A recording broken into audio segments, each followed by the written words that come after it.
고등부 교사 김무현입니다. 누가복음 12장. 그 동안에 무리 수만 명이 모여 서로 밟힐 만큼 되었더니 예수께서 먼저 제자들에게 말씀하여 이르시되 바리새인들의 누릇 곧 외식을 주의하라. 감추인 것이 드러나지 않을 것이 없고 숨긴 것이 알려지지 않을 것이 없나니 이러므로 너희가 어두운 데서 말한 모든 것이 광명한 데서 들리고 너희가 골방에서 귀에 대고 말한 것이 지붕 위에서 전파되리라. 내가 내 친구 너희에게 말하노니 몸을 죽이고 그 후에는 능히 더 못하는 자들을 두려워하지 말라. 마땅히 두려워할 자를 내가 너희에게 보이리리. 곧 죽인 후에 또한 지옥에 던져 넣는 권세 있는 그를 두려워하라. 내가 참으로 너희에게 이르노니 그를 두려워하라. 참새 5마리가 2아사리온에 팔리는 것이 아니냐. 그러나 하나님 앞에는 그 하나도 잃어버리시는 바 되지 아니하는도다. 너희에게는 심지어 머리털까지도 다 세신 바 되었나니 두려워하지 말라. 너희는 많은 참새보다 더 귀하니라. 내가 또한 너희에게 말하노니 누구든지 사람 앞에서 나를 시인하면 인자도 하나님의 사자들 앞에서 그를 시인할 것이요 사람 앞에서 나를 부인하는 자는 하나님의 사자들 앞에서 부인을 당하리라. 누구든지 말로 인자를 거역하면 사하심을 받으려니와 성령을 모독하는 자는 사하심을 받지 못하리라. 사람이 너희를 회당이나 위정자나 권세 있는 자 앞에 끌고 가거든 어떻게 무엇으로 대답하며 무엇으로 말할까 염려하지 말라. 마땅히 할 말을 성령이 곧 그때 너희에게 가르치시리라 하시니라. 무리 중에 한 사람이 이르되 선생님 내 형을 명하여 유산을 나와 나누게 하소서 하니 이르시되 이 사람아 누가 나를 너희의 재판장이나 물건 나누는 자로 세웠느냐 하시고 그들에게 이르시되 삼가 모든 탐심을 물리치라. 사람의 생명이 그 소유에 넉넉한 데 있지 아니하니라 하시고 또 비유로 그들에게 말하여 이르시되 한 부자가 그 밭에 소출을 풍성하매 심중에 생각하여 이르되 내가 곡식 쌓아둘 곳이 없으니 어찌할까 하고 또 이르되 내가 이렇게 하리라. 내 곡간을 헐고 더 크게 짓고 내 모든 곡식과 물건을 거기에 쌓아두리라. 또 내가 내 영혼에게 이르되 영혼아 여러 해 쓸 물건이 많이 쌓아두었으니 평안히 쉬고 먹고 마시고 즐거워하자 하리다 하되 하나님은 이르시되 어리석은 자여 오늘 밤에 네 영혼을 도로 찾으리니 그러면 네가 준비한 것이 누구의 것이 되겠느냐 하셨으니 자기를 위하여 재물을 쌓아두고 하나님께 대하여 부요하지 못한 자가 이와 같으니라. 또 제자들에게 이르시되 그러므로 내가 너희에게 이르노니 너희 목숨을 위하여 무엇을 먹을까 몸을 위하여 무엇을 입을까 염려하지 말라. 목숨이 음식보다 중하고 몸이 의복보다 중하니라. 까마귀를 생각하라. 심지도 아니하고 거두지도 아니하며 골방도 없고 창고도 없으되 하나님이 기르시나니 너희는 새보다 얼마나 더 귀하냐. 또 너희 중에 누가 염려함으로 그 키를 한 자라도 더 할 수 있느냐. 그런즉 가장 작은 일도 하지 못하면서 어찌 다른 일들을 염려하느냐. 백합화를 생각하여 보라. 실도 만들지 않고 짜지도 아니하느니라. 그러나 내가 너희에게 말하노니 솔로몬은 모든 영광으로도 입은 것이 이 꽃 하나만큼 훌륭하지 못하였느니라. 오늘 있다가 내일 아궁이에 던져지는 들불도 하나님이 이렇게 입히시거든. 하물며 너희일까 보냐. 믿음이 작은 자들아. 너희는 무엇을 먹을까 무엇을 마실까 하여 구하지 말며 근심하지도 말라. 이 모든 것은 세상 백성들이 구하는 것이라. 너희 아버지께서는 이런 것이 너희에게 있어야 할 것을 아시느니라. 다만 너희는 그의 나라를 구하라. 그리하면 이런 것들을 너희에게 더하시리라. 적은 무리여 무서워 말라. 너희 아버지께서 그 나라를 너희에게 주시기를 기뻐하시느니라. 너희 소유를 팔아 구제하여 낡아지지 아니하는 배낭을 만들라. 곧 하늘에 둔 바 다함이 없는 보물이니 거기는 도둑도 가까이 하는 일이 없고 좀도 먹는 일이 없느니라. 너희 보물이 있는 곳에는 너희 마음도 있으리라. 허리에 띠를 띠고 등불을 켜고 서 있으라. 너희는 마치 그 주인이 혼인집에서 돌아와 문을 두드리면 곧 열어주려고 기다리는 사람과 같이 되랴. 주인이 와서 깨어있는 것을 보면 그 종들은 복이 있으리로다. 내가 진실로 너희에게 이르노니 주인이 띠를 띠고 그 종들을 자리에 앉히고 나와 수종 들리라. 주인이 혹 이경에나 혹 삼경에 이르러서도 종들이 그같이 하고 있는 것을 보면 그 종들은 복이 있으리로다. 너희도 아는 바니 주인이 만일 도둑이 어느 때에 이를 줄 알았더라면 그 집을 뚫지 못하게 하였으리라. 그러므로 너희도 준비하고 있으라. 생각하지 않은 때에 인자가 오리라 하시니라. 베드로가 여짜오되 주께서 이 비유를 우리에게 하심이니이까 모든 사람에게 하심이니이까. 주께서 이르시되 지혜 있고 진실한 청지기가 되어 주인에게 그 집 종들을 맡아 때를 따라 양식을 나누어 줄 자가 누구냐. 주인이 이를 때에 그 종이 그렇게 하는 것을 보면 그 종은 복이 있으리로다. 내가 참으로 너희에게 이르노니 주인이 그 모든 소유를 그에게 맡기리라. 만일 그 종이 마음에 생각하기를 주인이 더디 오리라 하여 남녀 종들을 때리며 먹고 마시고 취하게 되면 생각하지 않은 날 알지 못하는 시각에 그 종의 주인이 이르러 엄히 때리고 신실하지 아니한 자의 받는 벌을 처하리니 주인의 뜻을 알고도 준비하지 아니하고 그 뜻대로 행하지 아니한 종은 많이 맞을 것이요 알지 못하고 맞을 일을 행한 종은 적게 맞으리라. 무릇 많이 받은 자에게는 많이 요구할 것이요 많이 맡은 자에게는 많이 달라 할 것이니라. 내가 불을 땅에 던지러 왔노니 이 불이 이미 붙었으면 내가 무엇을 원하리요. 나는 받을 세례가 있으니 그것이 이루어지기까지 나의 답답함이 어떠하겠느냐. 내가 세상에 화평을 주려고 온 줄로 아느냐. 내가 너희에게 이르노니 아니라 도리어 분쟁하게 하려 함이로다. 이후부터 한 집에 5사람이 있어 분쟁하되 셋이 둘과 둘이 셋과 하리니 아버지가 아들과 아들이 아버지와 어머니가 딸과 딸이 어머니와 시어머니가 며느리와 며느리가 시어머니와 분쟁하리라 하시니라. 또 무리에게 이르시되 너희가 구름이 서쪽에서 있는 것을 보면 곧 말하기를 소나기가 오리라 하나니 과연 그러하고 남풍이 부는 것을 보면 말하기를 쉼이 더우리라 하나니 과연 그러하니라. 외식하는 자여 너희가 천지의 기상은 분간할 줄 알면서 어찌 이 시대에 분간하지 못하느냐. 또 어찌하여 옳은 것을 스스로 판단하지 아니하느냐. 네가 너를 고발하는 자와 함께 법관에게 갈 때에 길에서 화해하기를 힘쓰라. 그가 너를 재판장에게 끌어가고 재판장이 너를 옥졸에서 넘겨주어 옥졸이 옥에 가둘까 염려하라. 내게 이르노니 한 푼이라도 남김없이 갚지 아니하고서는 결코 거기서 나오지 못하리라 하시니라. 하늘에 계신 우리 아버지여, 이름이 거룩히 여김을 받으시오며 나라가 임하옵시며 뜻이 하늘에서 이룬 것 같이 땅에서도 이루어지이다. 오늘날 우리에게 일용할 양식을 주옵시고 우리가 우리에게 죄 지은 자를 사하여 준 것 같이 우리 죄를 사하여 주옵시고 우리를 시험에 들게 하지 마옵시고 다만 악에서 구하옵소서. 대개 나라와 권세와 영광이 아버지께 영원히 있사옵나이다. 아멘.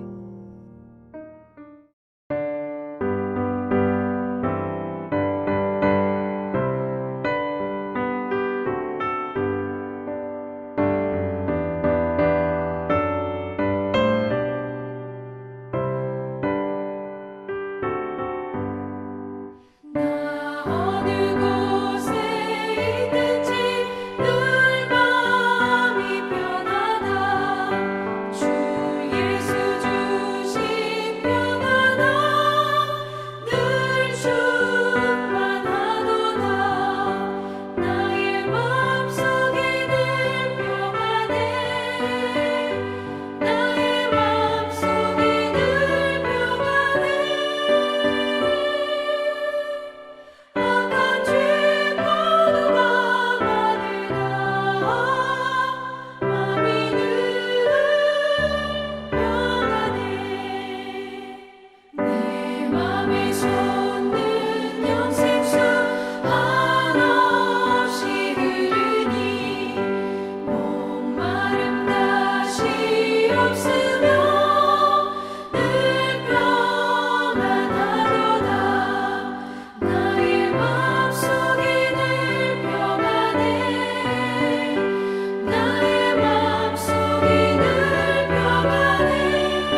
오늘 우리가 읽은 이 본문에서 제일 먼저 우리 눈에 띄고 또 놀랍게 여겨지는 부분이 있습니다. 그것은 무엇인가 하면 요셉을 판 형들의 잔인함입니다. 오늘 말씀 25절을 보시면 형들이 요셉을 구덩이에 던져놓고 여러분 뭘 하고 있습니까? 요셉을 구덩이에 죽으라고 던져놓고 그 옆에 둘러앉아서 태연하게 밥을 먹고 있습니다. 굉장히 잔인한 것이죠. 이게 일반적인 인간관계에서도 잔인하게 보일 장면인데 이들은 혈육이 아니겠습니까?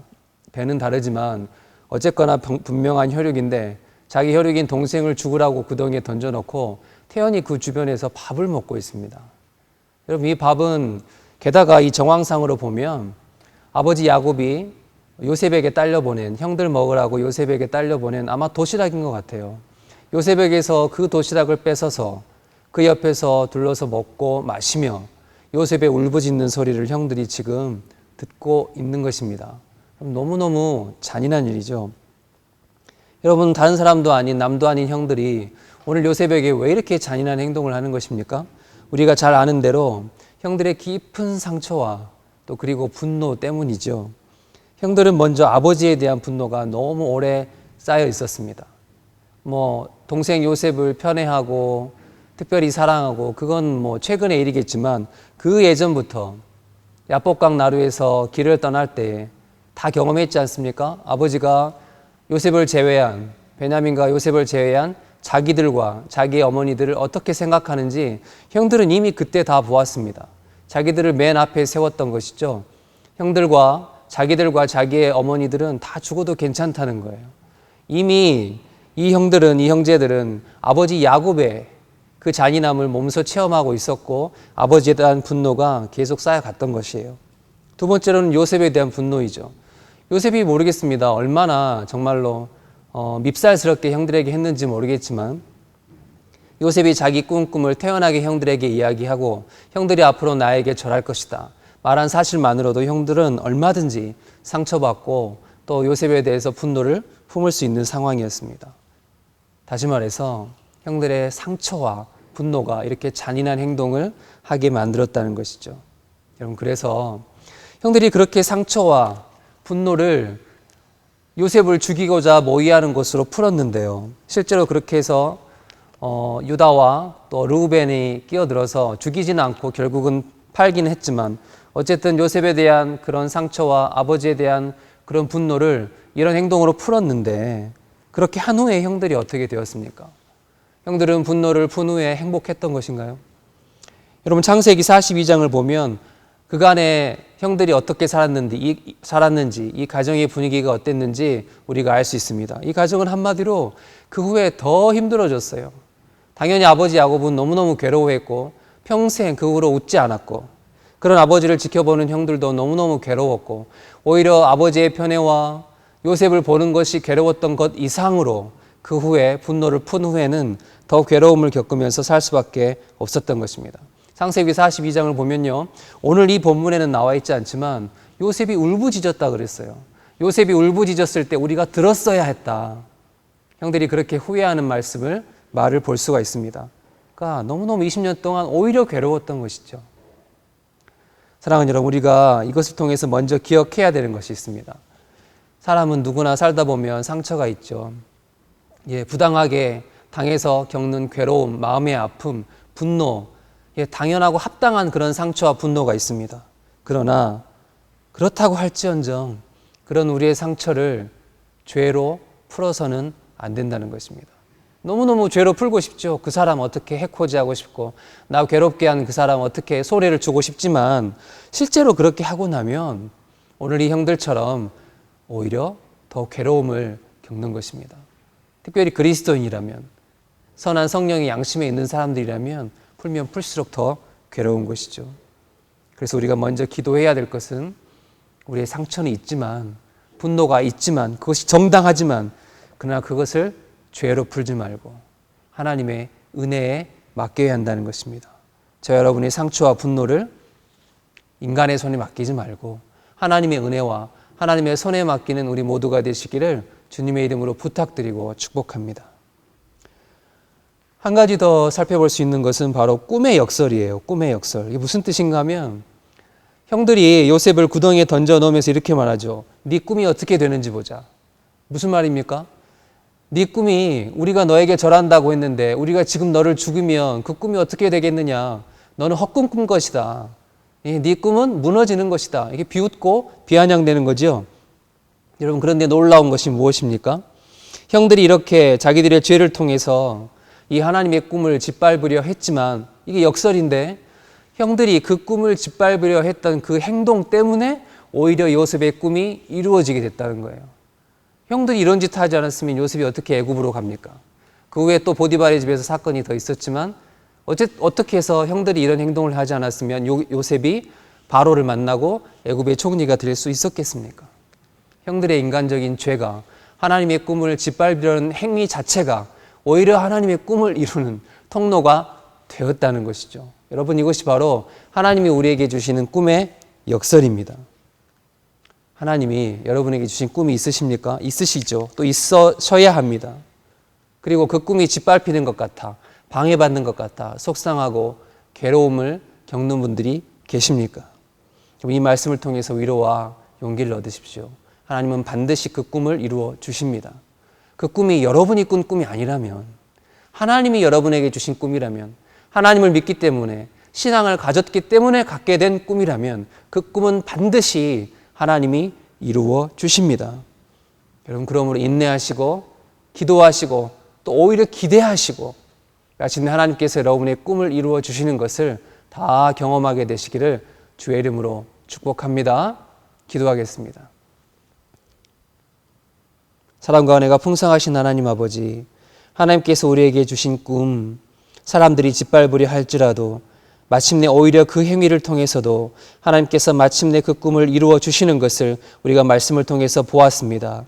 우리 성도들 가운데, 우리 가운데 하나님의 주신 꿈이 있다면 더 소중히 간직하고 견디고 인내하여 마침내 그 꿈을 이루어 주시는 우리 하나님을 다 경험하며 우리 모두가 살게 하여 주시옵소서.